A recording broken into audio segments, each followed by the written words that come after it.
Hi, my name is Nico and I've been in project management for over 30 years, and in this video I explain what is the best way to hire the right people. Do you recognize this? You apply for a job because you like the company, the work, and you fit the profile. But time and time again you don't get the job and you can't figure out why. And when you ask for an explanation, you get the same kind of answers like other people's profile fitted better, we looked at experience, other candidates had better common grounds, whatever that means, and more of these ridiculous explanations. But you never get an honest answer. And the reason is they can't give you an honest answer. They don't have one.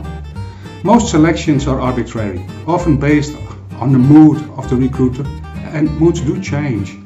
Companies get piles of applications, so they look at diplomas first, then experience, if you are unemployed and for how long.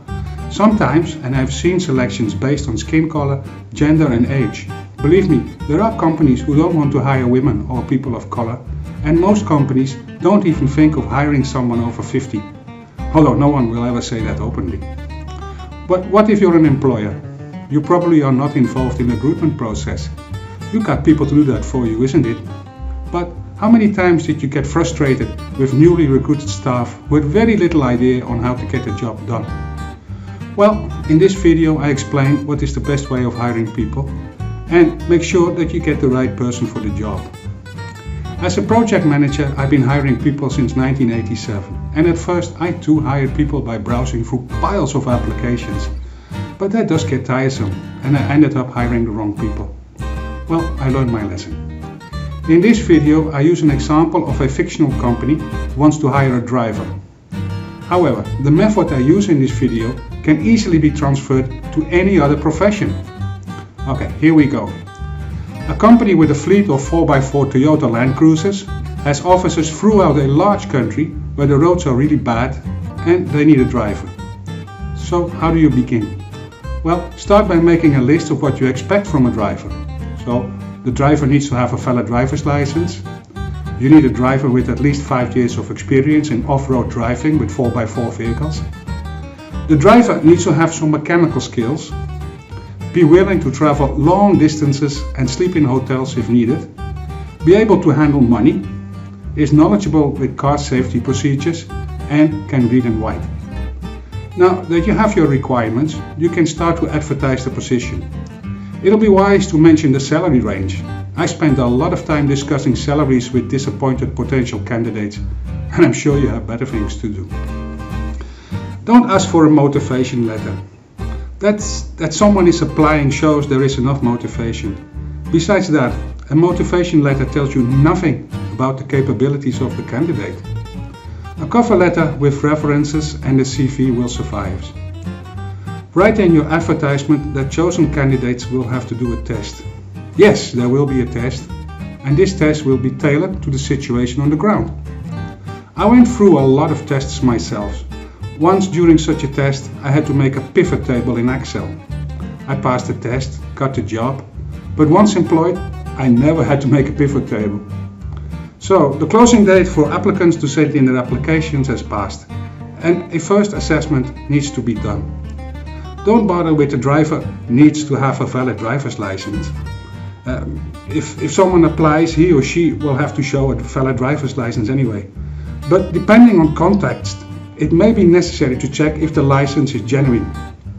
I interviewed people with a university degree that turned out to be fake or real, but probably bought from crooked persons from within the university. But doing these tests helped me out with that issue. People who cheated just failed the test. Now you have to go through all these applications using your list of requirements.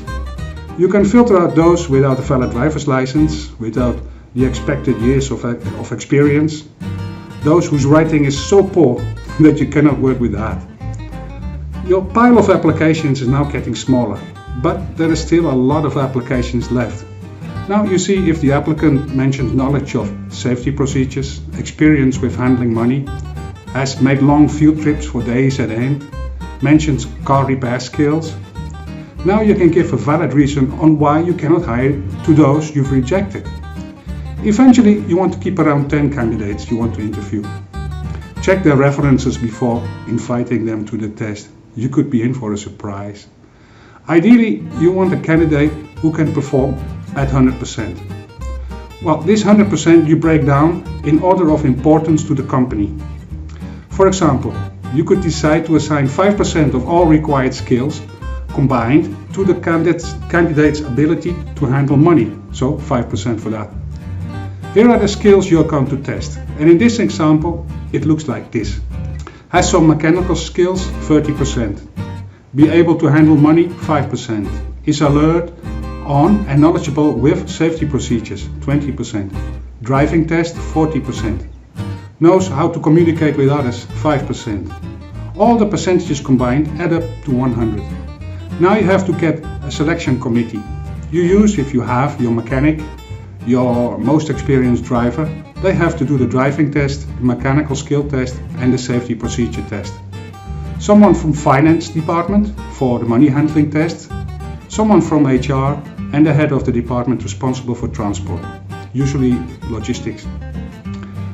I'm not going into details on how to set up these tests. That would be beyond the scope of this video.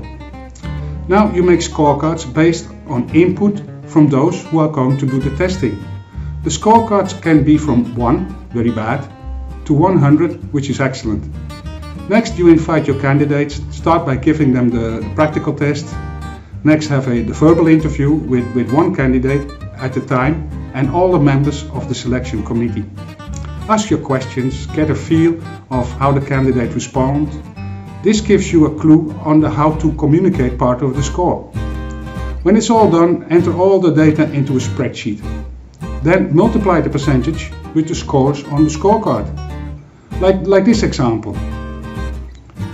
Now you will see who has the highest percentage and is or should be the winner.